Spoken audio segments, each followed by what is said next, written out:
que exporta, entre otras cosas porque encontró un eco muy grande, por un lado, en la industria discográfica de los Estados Unidos, que le gustaba mucho difundir la música cubana en sus mejores expresiones. Muchos lo llamaron rumba, al final de cuentas era son. Mucho bolero rítmico era simplemente son. El son más famoso y más grabado, ya ustedes sabrán, que es el manicero, que no se ha podido contar cuántas versiones tiene, porque cuando se encuentra un grupo de músicos y no saben qué tocar, alguien dice, pues toquemos el manicero, y vuelven y hacen y recrean otra versión. Esa es la música por encima de la guantanamera o del son de la loma o de otros que ustedes quieran recordar de la música cubana. Y aunque fuera equivocado la etiqueta, de todas maneras en los Estados Unidos se difundió. Y otro importantísimo vehículo de difusión fue el cine mexicano. El cine mexicano, que estaba agotado con tanto charro valiente, mujeriego, buen jinete,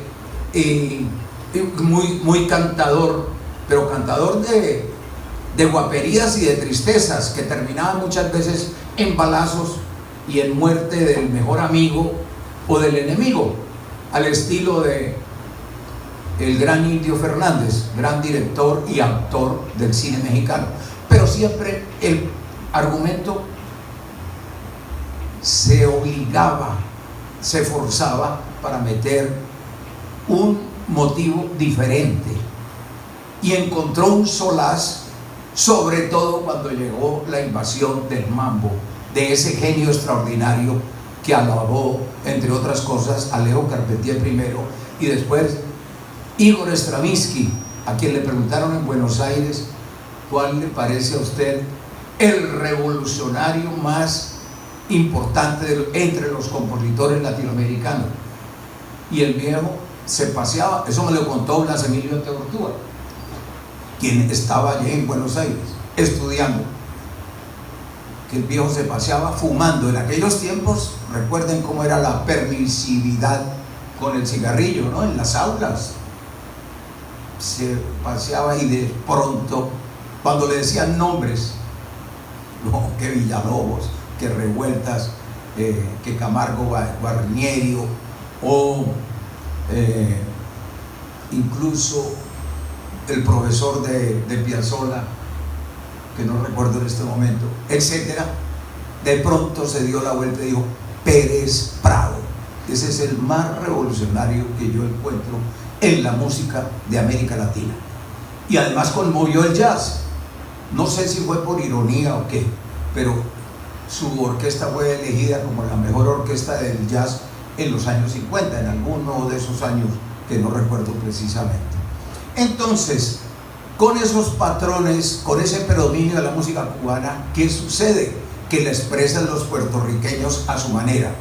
Recuerden que Noro Morales, que era un buen ejemplar puertorriqueño, brillante pianista, pero tocaba la música cubana. Recordarán ustedes a Tito Puente, quien le gustaba decir que él era de la cultura puertorriqueña, pero él tocaba la música cubana, fundamentalmente, ¿no? Entonces, sin vergüenza, además lo confesaba. Pero hay excepciones. Hay personajes que asumen su identidad boricua importantísima, pero que no alcanza a parangonarse, digamos, con la cubana, pero que hacen un hito en la historia al tratar de levantar de lo folclórico a lo popular. Ahí habría que detenerse un poco. ¿Qué es lo folclórico y qué es lo popular? El folclor es lo que se toca con instrumentos artesanales de la región, que no tiene grandes arreglos. Los arreglos son concertación vocal que hacen entre los músicos, ¿no? En fin, la música popular ya tiene instrumentos más elaborados, más variados. Unos vienen de Europa, otros se han hecho aquí, en fin, y ya tiene orquestaciones muchas veces escritas. Bueno, ese es el paso que da Rafael Cortijo con Ismael Rivera, y que es lo que yo les quiero mostrar, con una connotación inmediatamente que nos lleva a lo que vivieron en ese gueto, entre otras la discriminación racial dentro de Puerto Rico y fuera de Puerto Rico en Nueva York.